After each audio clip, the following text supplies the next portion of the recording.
मुझे ऐसे वक्तव्य कहीं देखने को नहीं मिले जो जीवन से पूरी तरह संघर्ष को खत्म कर दें। हालांकि ये सुनने में आपको ऐसे लगेंगे कि ऐसा हो नहीं सकता। जैसे कई बार लाओ त्सो बोलते हैं कि मुझे कोई हरा नहीं सकता क्योंकि मैंने जीतना नहीं चाहा। ये सुनने में बहुत अच्छा लगता है। और सच कहें तो जो शाश्वत नियम होते हैं, जो जीवन के महानतम सिद्धांत होते हैं, उन्हें हम ये कहते हैं कि ये जीवन में अप्लाई नहीं करे जा सकते, जबकि वो हैं। यदि वो जीवन में घटित हो जाते हैं तो जीवन बहुत आसान और रहस्यमय ढंग से आनंदपूर्ण हो जाता है। किंतु हम ऐसा नहीं मानते, हमारे अंतरतम में हम ऐसा एक्सेप्ट नहीं करते। अब यहाँ पर हम ताओ की उस शाश्वत नियम के रूप में कल्पना करते हैं जो एक ऐसा सिद्धांत है जिससे सारी चीज़ों का आरंभ होता है।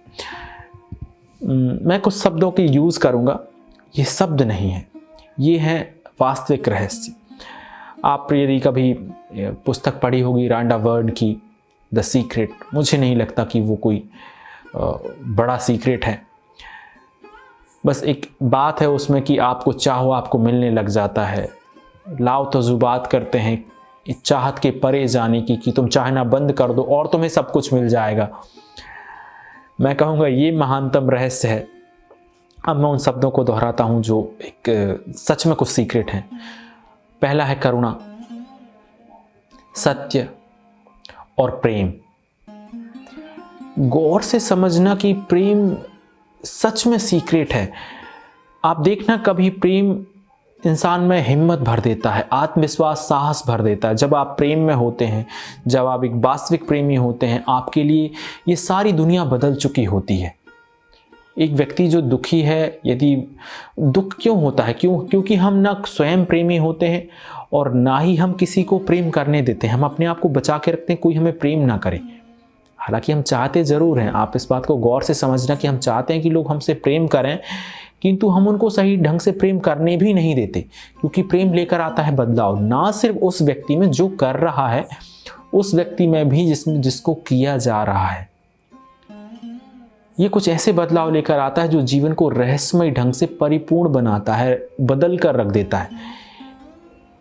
यहाँ पर जीवन की उस रूप में बात हो रही है, ताओ की उस रूप में बात हो रही है। ताओ एक शाश्वत रहस्य है। इसे कभी जीवन में कुछ सिद्धांत ऐसे हैं जिन्हें कभी नहीं जाना जा सकेगा। मैं हमेशा से कहता हूँ ना कि कुछ है जो बोध में तो आता है, महसूस होता है, उसको बयां नहीं कर सकते, इसीलिए वो रहस्य है। रहस्य का मतलब ये नहीं है कि कुछ ऐसी चीज़ है जिसको जान लेंगे। ऐसा नहीं है कि एक दरवाजे के पीछे लिखा हुआ है कि यहाँ झांकना मना है और ये एक रहस्य है और हम उसके पीछे झांक लेते और हम उस रहस्य को जान जाते। रहस्य का मतलब ही है जो कभी नहीं जाना जा सकेगा, या जानने के बाद जिसको बयां नहीं किया जा सकेगा, इसीलिए वो रहस्य बना रहेगा। मैं जान लेता हूं, मैंने जान लिया, मुझे पता है, अब मैं उसको बयां नहीं कर सकता, वो अब भी रहस्य है। इंसानियत के बोध में आती है वो चीज़। हम सारे जीवों से इसीलिए अलग हो गए, बेहतर हो गए, क्योंकि हमें पैटर्न पहचानने की काबिलियत थी। हम आज ब्रह्मांड के दूसरे ग्रहों तक पहुंच गए हैं या उन तक पहुंचने की तैयारी में हैं। एक दिन ऐसा होगा कि ये सारा ब्रह्मांड हमारी जद में हो सकेगा। हो सकता है कि टेलीपोर्टेशन के हम कुछ नए रास्ते खोल लें, हम वर्म होल बना सकें, जो भी कुछ है, हम वैज्ञानिक संभावनाओं को नकार नहीं सकते। जितना ये जीवन रहस्यमय है, अनंत ब्रह्मांड, अनंत संभावनाएं इसमें मौजूद हैं, किंतु फिर भी कुछ ऐसा रहेगा जो हमेशा अनजाना रह जाएगा। एक होता है कि जब हम अपने आप की कल्पना करते हैं स्वयं की इस अनंत ब्रह्मांड में एक छोटी सी क्षण भर के लिए जन्मे जीव के रूप में, हमें अपने आप को तुच्छ बनाते हैं। एक होता है कि हम सर्वे सर्वा बनने की कोशिश करते हैं, हम ब्रह्मांड के केंद्र बनने की कोशिश करते हैं, हम अपने आप को बहुत महान बनाते हैं।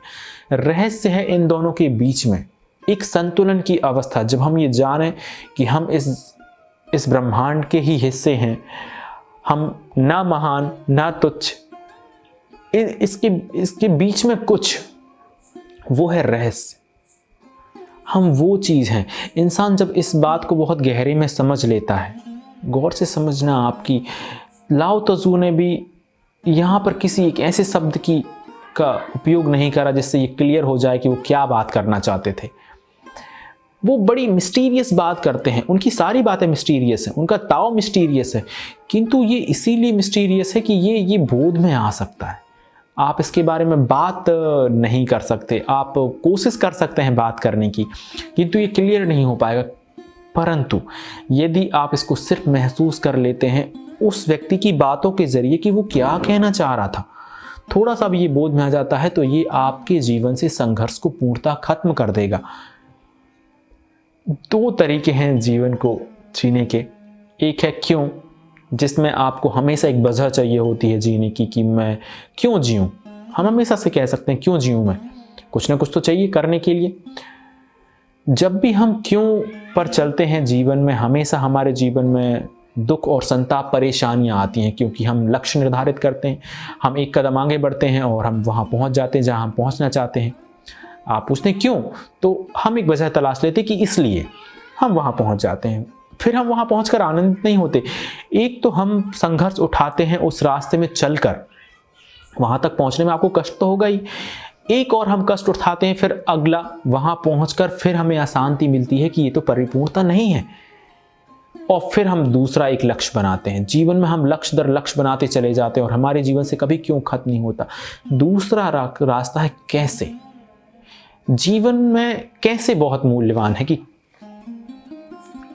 ये अपने आप में इतना परिपूर्ण है, ये रहस्य ही इसे परिपूर्ण बनाता है। इसके लिए आपको कुछ करने की जरूरत नहीं है, आप में सिर्फ कुछ एक मनोभावों के होने की जरूरत है।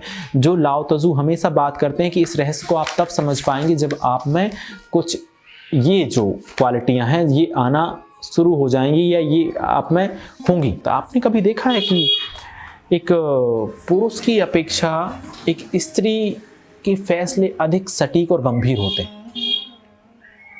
एक होता है तर्क और एक होता है सहज बोध। आप कभी कभी देखना स्त्रियों के पास किसी चीज का तर्क नहीं होता, स्त्रियां तर्क नहीं दे पाती, उनको नहीं पता कि कैसे आपको कन्विंस करना है, एक्सप्लेन करना है, किंतु उनके फैसले बिना तर्क के बड़े सटीक होते हैं। वो जब जीवन में कुछ करती हैं, वो महसूस करती हैं, वो जो रहस्य है वो एक स्त्रीण रहस्य है। एक स्त्री में कुछ क्वालिटियां होती हैं पुरुष के कंपैरिजन में। वो अधिक प्रेमपूर्ण रहेगी, वो अधिक परवाहपूर्ण रहेगी, वो ज़्यादा लॉजिकल नहीं रहेगी, हमेशा हर चीज़ को तर्कपूर्ण ढंग से नहीं करेगी। बस उसे महसूस होता है कि क्या सही है क्या गलत है, और ये हमेशा काम करता है। ये जीवन का रहस्य है कि एक है कि हम इस प्रकृति से कुछ अपेक्षा करते हैं तो हम उसे अपनी तरफ आकर्षित करते हैं। लॉ ऑफ अट्रैक्शन यही है। हम उसे, एक सिद्धांत इसके जस्ट पैरेलल है जो इससे थोड़ा सा भिन्न है, जो मैं कहूँगा ज़्यादा कारगर है, कि हम प्रकृति के साथ नियमों में संतुलन बनाते हैं। यदि आप नदी की विपरीत दिशा में तैरते हैं तो आप हो सकता है कि अपने गंतव्य तक पहुंच जाएं, किंतु वो पहुंचना भी आपको थका देगा, आपको तोड़ डालेगा, आपको चूर चूर कर देगा, आप परेशान हो जाएंगे, आप डिप्रेस्ड हो जाएंगे लाइफ में, क्योंकि आप जीवन की धारा की विपरीत दिशा में गति कर रहे हैं। एक होता है फ्लोलेस होना, ये आप बहाव की दिशा में बहते जाना, आपको जीवन का वो शाश्वत सिद्धांत महसूस होने लग जाता है और आप उद्देश्य रहित जीवन जीते हैं। कोई उद्देश्य नहीं जीवन में, बस आप अपने आप को छोड़ देते हैं। आप में जो क्वालिटियां हैं वो और निखर कर सामने आने लगती हैं, क्योंकि अब तनाव नहीं होता, आप चीज़ों को बेहतर ढंग से सीखते हैं, आनंदपूर्ण तरीके से जीते हैं, क्योंकि आपके जीवन में कोई गोल नहीं है, आपको कहीं पहुंचना नहीं है। तो वहां पहुंचने का जो कर्मण्येवाधिकारस्ते मा फलेषु कदाचन, यही वो बात है, यही वो रहस्य है जिसकी बात वो करते हैं कि हमें बस उसको महसूस करने की ज़रूरत है, ताकि हम जीवन को पूरे आयामों में समझ सकें कि ये अपने आप में परिपूर्ण है, इसमें कुछ करने की ज़रूरत नहीं है, हमें बस इसे महसूस करने की ज़रूरत है और अवेयर होने की ज़रूरत है उसके लिए।